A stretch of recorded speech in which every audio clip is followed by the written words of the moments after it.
I love the taste of food cooked over coals, but quite often can't be bothered to fire up a barbecue on a Tuesday night. So the question is, can this, the tiny Kamado Joe Jr, I feel like it's just been called the Kamado Joe Jr, feed a family of 4 and keep us happy and healthy? Let's find out. As standard, you get the Kamado grill with a grill for direct cooking and a deflector plate for indirect cooking as well. You also get a stand which doubles up as a carry handle. And if you have a table to sit it on, I think this is all you need to get started. And looking at the price of high quality Kamados, I also think this is a fantastic entry point. So if you're new to Kamado cooking, you will know that there is an extra for everything. And I've got some extras.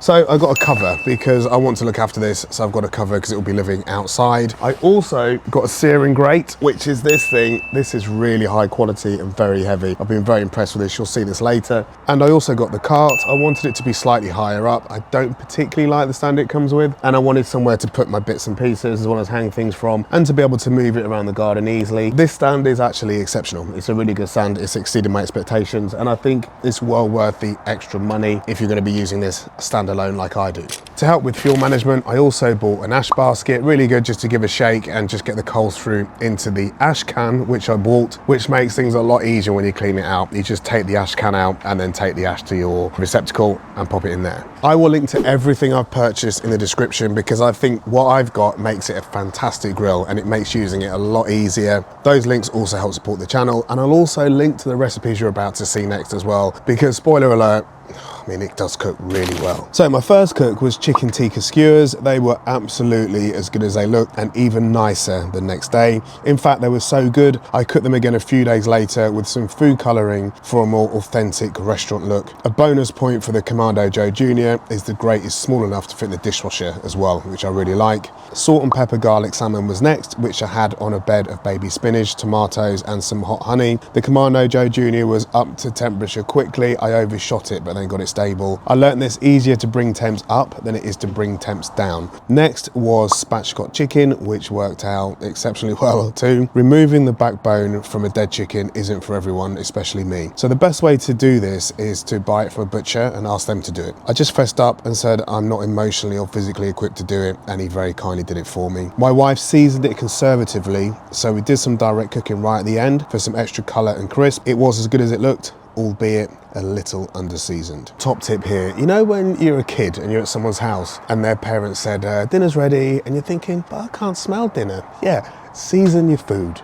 Go and find your brown friend and season your food like his grandma did it. Trust me, it will really improve your cooking. The next thing I cooked was a pulled pork from the butcher. I seasoned it the night before well. One thing I love about this is that when you shut it off, unlike a kettle, it extinguishes all the unused coals and they're there for next time you cook. I filled the basket as it was a longer cook and put a probe in from the start as I was going out for a few hours. I wanted to monitor the pit temps from afar. At 71 degrees Celsius, I took the pork off, spritzed and wrapped, and was amazing how little coal I'd used in the previous 4 hours. After 6 hours, the butt was ready for resting and I seemed to have loads of coal still left. Super efficient compared to some other grills I've used. I then jazzed it up with some Sauce Shop barbecue sauce, reduced with some butter, and everyone enjoyed it. The next night I did steaks using the cast iron grill, and hand on heart, they were the best steaks I've ever tasted. The Maillard effect on the meat was just something else over the coals. However, this was the first cook with downsides. And this downside was that where you can put a pork butt on this that will easily feed 10 to 12 people, and that's at half its capacity really. You could probably feed 20 people with a pulled pork off of this. When it comes to things that are kind of big and flat, like steaks, you're probably only going to be able to fit 2 or 3 on at a time. I mean, it's not really a deal breaker, but it did mean that one side got a really gorgeous sear, and where I would then flip them and move them to another part of the grill, I didn't have that other part of the grill, so just one side was seared better than the other. But I mean, this is just such a tiny thing. As I mentioned, they were the best steaks I've ever cooked,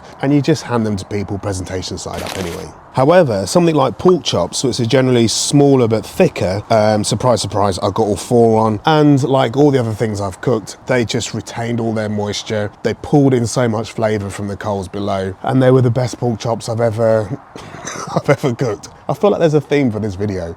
When I cook barbecue, people generally enjoy it anyway. However, everyone that's eaten the food off this has said that it's raised my game slightly. As I mentioned, I'll link to everything here as well as some tips in the description. So who is this for? For a family of 4, up to 4 people, I think it's really a no-brainer. A grill at this quality, at this price point, is just excellent. You can extend the amount of people you cook for by doing like pulled porks or a rumps, like a larger brisket, a small brisket on here, where you could easily feed 10 or 12 people. If you want to cook 20 burgers, then you're going to be doing them in batches. I think you're probably going to get, say, 6 burgers on here comfortably with room to work. So that might be a bit more of an issue. But as I mentioned, up to 4 people, it just handles everything. Well, everything I've thrown at it, certainly. So I purchased this with my own money to be our kind of weeknight griller. I don't like using the Weber, and we've got a larger Masterbuilt 800, which is just, you've got to get it started. It uses a lot of fuel. It's not really something I want to get out and get using on a Monday or a Wednesday. Whereas this is perfect.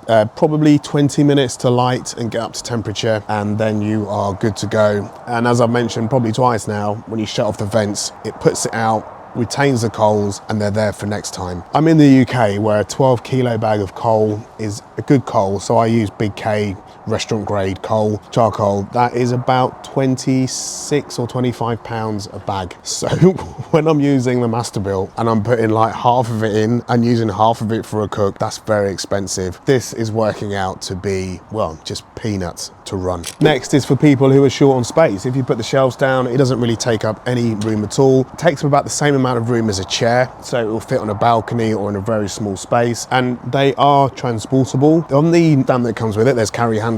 It does weigh 31 kilos, so I think it's about 50 pounds. So, I mean, it will take 2 of you to move it, and I probably want to be cooking fairly close to where I've parked the car. But yeah, you can take it places, and it is transportable. And I think it's also an excellent gateway into Kamado cooking, because it's such a big commitment to buy one of these. All your middle class mates have got one. I know they have. And they seem to go either team red or team black. So you've got the primos as well. So you've got team red or team green. And we can all live in this world. But what I'm saying is there's such a big price commitment that I think this is a good gateway in. You can buy this, and then if at a later date you're ready to upgrade, you can buy a bigger one and then just keep this as a second oven, or also something like a searing station or a hot hold or something like that. And lastly is value. I looked at the Kamado Joe Jr. and also the Big Green Egg Mini Max, and in their basic forms, this is like half the price of a Big Green Egg Mini Max. I haven't used a Big Green Egg Mini Max, so this isn't a comparison of how good that is compared to this. I can't see how the food could be any better because the food is so good in this, but that's hearsay. I do not know. But when you start adding things like carts, etc., and accessories, I think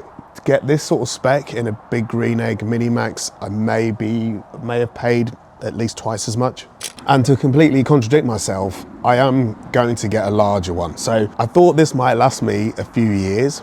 However, I'm really excited to have this as a second station. So this is going to be like my weekday cook. We're cooking every night of the week. So, well, probably 5 nights of the week I'm on this, and then other times I'm using the pizza ovens and things. But cooking outside and the taste of food cooked over coals is just unbelievable. So I'm going to get a bigger version of this. Now, I did look at the Kamado Joe Classic, either the 1 or the 2, because they seem to represent really good value. However, I'm in the UK, so I need to caveat what I'm about to say, because in the UK, in other countries, Big Green Eggs and Kamado Joes quite often seem to be around the same price. So when I'm talking about this being half the price of a Big Green Egg, that's where I live in the UK. However, with a Big Green Egg, you can also buy a really nice table to put it on. So we're trying to make our garden look really nice. We're building a bit of an outdoor kitchen here, just a few more things to do in there. And I would rather have a Kamado built into a table rather than on a stand. So for my use case, a Big Green Egg may be a better option for a larger version of this, because although they're expensive, you can buy a table,